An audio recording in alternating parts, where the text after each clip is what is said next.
자, 이번 시간에는요, 우리가 헬로 월드라고 불리는 소스를 분석해 보고요. 그 다음에 ns로그라고 불리는 우리가 메서드에 대한 기능에 대한 이야기를 하도록 하겠습니다. 자, 우선은 어떻게 할지에 대한 것들에 대한 문서를 먼저 보고서 이야기를 하겠어요. 자, 문서를 보시면요, 헬로 월드라고 불리는 소스를 만들어야 되는데, 우선 여기에서는 지금 현재 뭡니까? 여기 뭐 ns로그라고 되어 있는 부분에 간단히 테스트한 첫 번째 예제라고 불리는 글귀가 바로 보이네요. 그 다음에는 뭡니까? 그 다음에는 여기 임포트라고 불리는 문구가 있고요. 그 다음에 메인이라고 불리는 문구가 있고 authorize 풀이라고 불리는 문구들이 있습니다.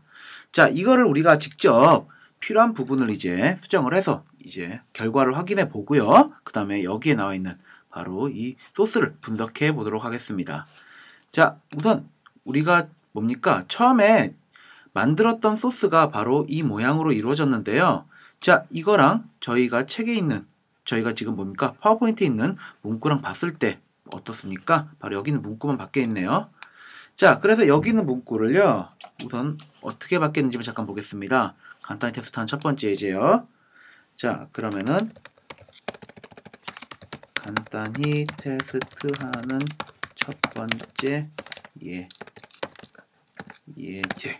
이렇게 적고, 그 다음에 우리가 이거를 실행할 때 어떻게 한다고 했습니까? 우리가 콘솔장이 필요하다고 했죠. 콘솔장 어떻게 해요?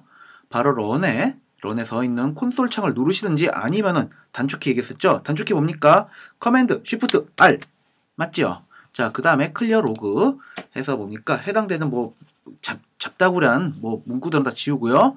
그 다음에 이제 콘솔 창 띄웠으니까 실행해야겠죠. 실행은 어떻게 합니까? 우리 빌드 앤 런 눌러도 된다고 했고요. 단축키는 커맨드 엔터 누르면은 해당되는 결과가 나오죠. 자, 그래서 여기서 우선은 한번 실행해보고 다시 한번 실행해보겠습니다. 이번에는. 자, 그러면은 처음에 있던 이 문구들 있죠. GNU, GDB. 이거는 이제 여러분들 나중에 배울 건데, 이거 GNU, 즉 뭡니까? 바로 자유소프트웨어 재단에서 만든 디버그에 관련된 부분이다라는 것이고, 실제 우리가 만든 부분은 바로 여기죠. 여기에 대한 부분이 되겠습니다. 자, 이렇게 결과가 나왔는데요. 그럼 이제 여기에 대해서 우리가 이제 소스 분석을 해보도록 할 겁니다. 자, 첫 번째, 우선은요, 뭡니까? 화면에 출력을 한다든지, 지금 이것을 봤을 때 바로 알 수 있는 거, 화면에 출력을 한다는 것인데, 화면을 출력하기 위해서는 거기에 대한 여러 가지 기능들을 갖다 써야 돼요.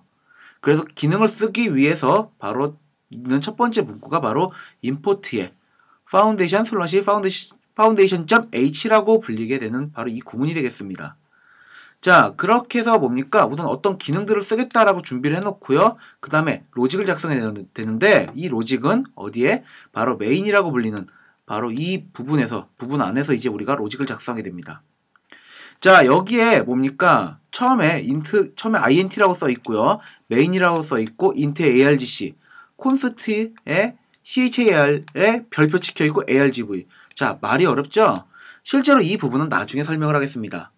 우선 여러분들이 기억해야 되는 거는요, 우선 다양한 여기 있는 기능들을 쓰기 위해서 우리가 import라고 불리는 구문을 쓴다 라고 보시면 되고요. 그 다음에는 우리가 작성하게 되는 로직은 어디에? 바로 이 메인이라고 불리는 구문 안에서 작성을 한다 라고 보시면 되겠습니다. 자, 물론 이제 여기서 기존에 있던 C 언어나 아니면 자바 언어를 아시는 분들은 이 import라는 단어가 낯익일 겁니다. 실제 C 언어에서는 이거랑 똑같은 언어 방식이 있죠. 자, 얼마나 똑같은지 보여드릴게요.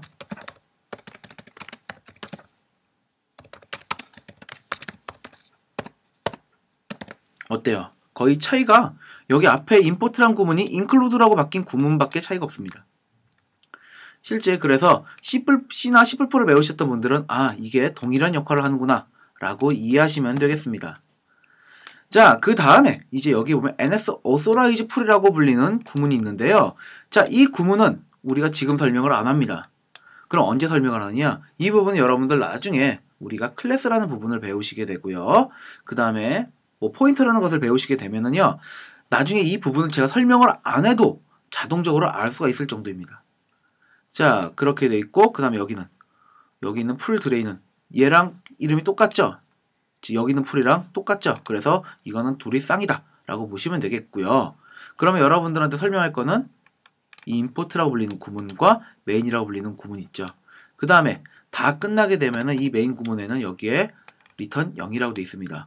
왜 이게 return 0이라고 써 있는지도 나중에 여러분들 method라고 불리는 구분을 배우시면은 아시게 될 겁니다. 그러면 지금 여러분들이 아시게 되는 것은 어떤 것이냐? 바로 이 NS로그라고 불리는 구문입니다. NS로그의 역할은 여러분들의 결과를 확인해 보셨죠? 어떻게? 바로 뭡니까? 우리가 문장이나 이런 것들을 출력하게 되는 부분이 바로 이 NS로그라는 겁니다. 자, 여기서는 이제 오브젝티브 C에서 쓰는 구문이고요. 그 다음에 여기에서 뭡니까? NS라고 불리는 단어는 넥스트 스텝의 줄임말, 즉 잡스, 스티븐 잡스가 만든 우리 뭡니까? 그 OS가 OS 10이죠. 근데 그 맥OS 10을 만들기 전에 스티븐 잡스가 따로 독립해서 예전에 회사를 만들었어요. 그 회사가 넥스트 컴퓨터고 거기 있는 운영 체제가 넥스트 스텝입니다. 그래서 그때 만들 때 오브젝티브 C로 만들었었고요. 그 다음에 그 당시에 만들 때 만들었던 그 잔재들이 지금도 남아있는 것입니다. 자, 그래서 여기에서는 NS라는 단어는 바로 그런 의미로 보시면 되고요. LOG, 이거 여러분들 그냥 단어로만 찾아보세요. 로그, 기록을 남기다라는 의미죠. 즉, 콘솔 창에다 기록을 남긴다라는 의미입니다. 자, 이거와 비슷한 거를 우리는 C 언어에서 해봤습니다. 어떤 것이었냐? 바로 printf라고 불리는 구문이죠. printf라고 불리는 구문이고요. 그 다음에는 또 뭐가 있습니까? 자바 언어로 따지면은 system.out.println 이라고 불리는 구문이 있습니다. 자, 이거는 C하고 오타가 나는군요. C하고 C++ 경우고 얘는 자바라고 불리는 구문이 되겠습니다.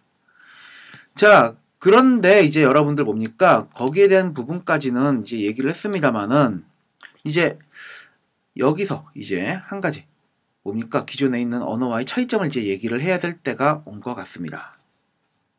자, 어떤 부분이냐? 자, 여러분들 보시면 기존 언어에는 이렇게 printf라고 불리는 구문이 있습니다. 그럼 이거 사용 가능하느냐? 여러분들한테 물어볼게요. 사용 가능할까요? 자, 어때요? 지금 보시면 자동으로 문장이 완성이 되죠? 자, 그래서 얘도 뭡니까? 우리가 오브젝티브 C에서는 NS로그라고 불리는 구문을 통해서 콘솔에 출력을 하지만은 printf라고 불리는 구문도 쓸 수가 있더라. 그럼 이건 어떤 의미가 되겠습니까? 즉 기존에 C 언어를 배우셨던 분들은요, 전에 만들었던 C 언어 코드를요, 상당 부분은 재사용이 가능하다는 의미죠. 자, 그래서 여기서 이제 우리가 한번 진짜 이 부분이 확실하게 됐는지를 한번 체크해 보겠습니다. 만약에 정상적으로 됐다면은 간단히 테스트한 첫 번째 예제와 메시지라는 구문이 나오겠죠. 한번 볼까요? 자, 디버그 창 띄우고요.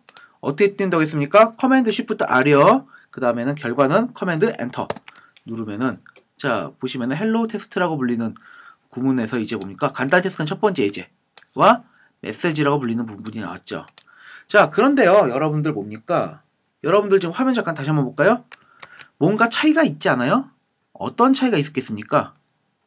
자, 생각할 시간 5초 드리겠습니다. 자, 5초 됐고요. 자, 좀 빠르죠? 자, 어쨌든 여러분들이 아마 아셨을 거다라고 생각하겠습니다. 왜? 눈치 빠르신 분들이라면. 어떻습니까? 여기 있는 NS로그는 어때요? 여기는 NS로그로 입력을 하면은 날짜가 나옵니다. 맞죠? 그 다음에 몇 시, 몇 분, 몇 초에 관련된 부분이 나오고요. 헬로 테스트 어디서 많이 본 것 같아요. 이거 어디서 봤습니까? 여러분 자 한번 이 마우스 커서 따라가 보세요. 자, 갑니다. 이동합니다. 이동하면 어디? 바로 뭡니까? 소스 코드를 나타내죠. 우리가 작성하고자 하는 부분. 그래서 여기에서 뭡니까? 우리가 단순히 이거는 어떤 문장만을 출력하는 것이 아니라 몇 시, 몇 분, 몇 초에 어떤 소스에서 만들어졌다는 것까지 나오죠. 그래서 이 자체는 실제로 사용하는 방법은 뭐냐면요. 이거는 우리가 디버깅용 메서드라고 불리게 되겠습니다. 자, 여기서 메서드라는 단어가 자꾸 나오는데요. 이 메서드라고 불리는 거는 우리 기능이라고 생각하면 쉬울 거예요. 즉 디버깅용 기능이다. 야, 그러면 이제 또 디버깅은 또 뭐냐라는 거죠. 실제로 옛날에 컴퓨터는요, 진공관으로 이루어졌답니다. 아마 이거는 다들 자격증 시험 볼 때 나왔던 얘기일 텐데 진공관으로 이루어진 컴퓨터가 고장이 잘 났대요. 근데 고장난 부분을 열어보니까 뭐가 있더라? 나방 같은 벌레가 있습니다. 그래서 그것 때문에 프로그램이 실행이 안 되고 해가지고 실제로 우리가 컴퓨터가 좀 이상한 작동을 한다 하면은 컴퓨터를 뜯어서 벌레를 제거했답니다. 즉 D라고 불리는 뉘앙스가 뭡니까? 우리가 디크리즈 하는 감소하다. 즉 부정의 의미죠. 버그, 벌레죠. 즉 버그를 감소시키는 부분에 대한 행동. 즉 뭡니까? 버그를 잡는다. 즉 뭡니까? 자동 오류가 날 부분들을 어떻게 잡는다라는 부분이죠. 그걸 오류를 검출하기 위해서 쓰게 되는 메서드, 기능이다. 라고 보시면 되겠습니다. 자, 그 다음에 두 번째, 차이가 또 있어요. 지금 여기는 날짜니 시간이니 소스가 나오고 여기는 안 나와요. 두 번째는 바로 여기에 대한 구분이죠.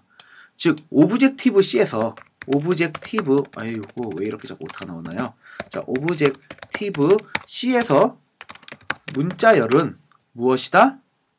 바로 이런 식으로 즉 @기호에다가 쌍따옴표로 이루어졌다라는 겁니다. 그러면 C나 C++은요 바로 이런 식으로 되는 더블 쿼테이션으로만 이루어졌다라고 보시면 되겠습니다.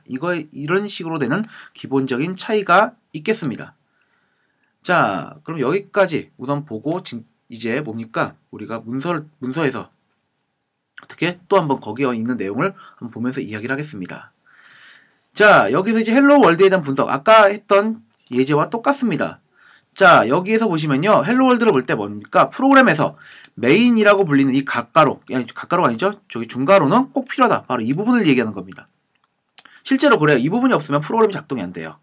그 다음에 임포트는 아까 뭐라고 했습니까? ns로그라든지 위에 있는 거라든지 하는 추가된 기능을 쓰기 위해서 필요한 것이고 그걸 보통 뭐라고 부른다? 헤더 파일이라 부른다 라는 것입니다. 그 다음에 프로그램에 대한 로직은 어디? 메인이라고 불리는 이 중가로 이후에 구문에 쓰게 되는데 여기에 보시면 뭡니까? 이런 식으로 각가로가 이런 식으로 뭡니까? 가로가 있죠? 그것을 뭐라 부른다? 블럭이라 부릅니다. 바로 이 블럭에 다 기술한다, 즉 쓴다라는 의미가 되겠습니다. 자, 그 다음에 이제 여기에 대해서 이제 여러분들한테 질문이 있습니다. 자, 여러 줄의 문장을 만들기 위한 방법은인데요. 여러분들 입장에서 여러 줄을 어떻게 만들면 될까요? 자, 요거는 실제로 처음 오브젝티브 C를 배우셨던 분들은 어떻게? 여러 개를 만듭니다. 절대 그게 정답이에요. 여러 개 구문을 만들면 됩니다. 자, 그래서 여기에서 뭡니까? 지금 보시면은 첫 번째 구문하니까 첫 번째 줄 나왔죠. 그러면 이번에는 여기 있는 것을 복사해서 붙이겠습니다. 자, 복사하고 붙이는 거 얘기했었습니다. 전에 뭐냐?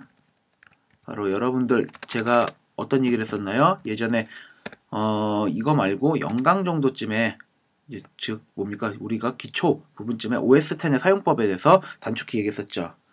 자, 여기서 우리가 자르고 붙이고 하는 부분들은 뭐다? 바로 커맨드 플러스 C, 커맨드 플러스 V가 되겠죠. 즉 뭡니까? 컨트롤을 커맨드로 바뀌었다 생각하시면 돼요. 자, 그렇게 해서 뭡니까? 우리가 복사해서 붙였습니다. 자, 요거를 2라고 좀 바꿔놓을까요? 자, 이렇게 놓고서 실행해 보겠습니다. 자, 전에 있는 거 지우고 실행을 해보면 어떻습니까? 바로 이렇게 여러 줄이 나옵니다. 자, 이렇게 쓰시는 것들은 이제 뭡니까? 우리가 지금까지 배운 바로 쓰는 거고요. 예전에 언어를 배웠던 분들은 어떤 부분이 있냐? 바로 특수기호라는 게 있어요. 특수기호, 즉 ns로그라든지 프린트f에 들어가는 특수기호가 있는데 기호 중에 뭐가 있더라? 계획 문자라고 불리는 기능이 있습니다. 바로 이건 어떻게 쓰느냐? 바로 여러분들 쪽에서는 역슬롯이 n이라고 불리는 이 구문을 넣는 겁니다. 자, 이 구문을 넣으면은 뭐 어떻게 한 줄이 두 줄로 바뀌어요. 진짜 볼까요? 자, 이렇게 똑같이 붙였으면은 여기 두 줄이 네 줄로 바뀌겠죠. 자, 실제로 실행해 보겠습니다. 어떻습니까? 한 줄, 두 줄, 세 줄, 네 줄이죠. 이렇게 여러 줄이 나오게 됩니다. 자, 그 다음에 두 번째 뭡니까? ns로그 역할은 뭐 아까 얘기했었죠? 이거는 우리가 보통 화면에 문자를 출력시키는데 원래 목적은 컴퓨터 상에서 프로그램 상에서 오류를 잡기 위한 디버깅용 기능이다 라는 것이고요. 프린트f가 사용 가능하냐? 이거는 C 언어 문법이라고 했죠? 가능하죠? 즉 이것을 통해서 우리가 뭡니까? 기존에 있는 C 언어도 상당 부분 사용할 수 있다라고 보시면 되겠습니다. 자, 그 다음에 이제 주석이라고 불리는 부분이 있는데 이 주석은 무엇이냐? 바로 여러분들이 봤을 때 이제 지금 제가 여기서 적어놓은 것들 이런 부분들이 주석이에요. 자, 이런 부분들이 주석인데 이것은 보통 어떤 식으로 쓰는 것이냐? 주석은요 실제로 프로그램 상의 간단한 메모 혹은 뭡니까? 우리가 기술표라고 보면 되겠죠. 자, 그래서 여기에 대해서 뭡니까? 여러분들 짜다 보면은 실제로 내가 만들게 되는 자료나 기능에 대해서 어떻게 우리가 뭐 간단한 메모를 달죠. 보통 이제 이런 것들을 일상생활로 따지면 포스트잇 같은 녀석이다라고 생각하시면 되겠어요. 자, 그럼 이 주석에 대한 종류는 어떤 것이 있느냐? 지금처럼 뭡니까? 슬러시가 2개 들어있는 것. 이거는 한 줄 주석이고요. 자, 한 줄의 범위만 있어요. 보시면 어떠세요? 여기는 범위가 안 되죠. 자, 이렇게 한 줄 주석이 있고요. 그 다음에는 어떤 것이 있느냐? 그 다음에는 이런 식으로 블럭을 잡고서 하는 주석이 있습니다. 이건 여러 줄로 하는 블럭 주석인데요. 자, 얘는 여러 줄로 작성을 할 수 있습니다. 자, 근데 한 줄 주석과 이 블럭 주석의 차이가 있어요. 자, 여기서는 뭡니까? 동일한 구문이 들어가도 관계없어요. 이런 식으로 들어가도 어떻게 앞에 두 개만 우리가 뭡니까? 나누기 기호 2개만 붙어 있어도 어떻게 주석으로 쓸 수 있다. 그러면 여기는 블럭 주석은요. 제가 여기다가 이 부분까지 넣는 것까지 문제가 안 되는데 여기 있는 뒷부분까지 넣으면은 이게 이 주석의 끝이다라고 강제로 이 주석의 끝이다라고 알려주기 때문에 이 뒤에 구문이 정상 작동하지 않습니다. 그래서 이렇게 블럭 주석 잡을 때는 좀 주의를 하시면 되겠습니다. 자, 그렇게 보시면 되고요. 자, 여기 차이점 얘기했습니다. 자, 그래서 NS로그에 대해서 이제 설명이 나와 있는데, 자, NS로그는 콘솔창에 문자를 출력하는 것이고, 실제 형식은 NS로그에 @기호의 더블 코테이션, 즉 이건 뭐냐? 오브젝티브-C에서 문자를 나타낸다. 아까 얘기했어요. 그 다음에 여기 보시면은 NS로그 사용은 디버깅용으로 되고, 그 다음에 여기서 출력되는 것들은 뭡니까? 해당 메모리와 소스 코드까지 이렇게 나타낸다라고 되어 있습니다. 자, 여러분 어떠세요? 아마 이 부분에서 상당히 아마 여러분들이 봤을 때는요, 어렵다기보다는요, 구문은 잔뜩 많았는데 우리가 결국 본 거는 뭐밖에 없었습니까? 진짜 소스상에서 본 거는 우리가 어느 것 메인이라고 불리는 구문, 그 다음 임포트라고 불리는 구문 NS로그만 봤죠? 실제로 이것 정도 보셔도 제가 볼 때는 이거 이해할 수 있으시면은 아마 열심히 하셨다라고 봐도 과언이 아닙니다. 자, 그 다음에 이제 우리가 여기까지 해서 뭡니까? 우리가 첫 번째 시간을 마무리를 지을 것이고요. 이제 두 번째 시간 때부터는 우리가 자료용, 그 다음에 연산자에 관련된 이야기들로 이야기를 풀어나가도록 하겠습니다. 자, 여러분들 이제 첫 번째 시간 이제 마치겠고요. 자, 여기까지 수업 들어주시느라 수고 많으셨습니다. 자, 저는 다음에 뵙겠습니다. 수고하셨습니다.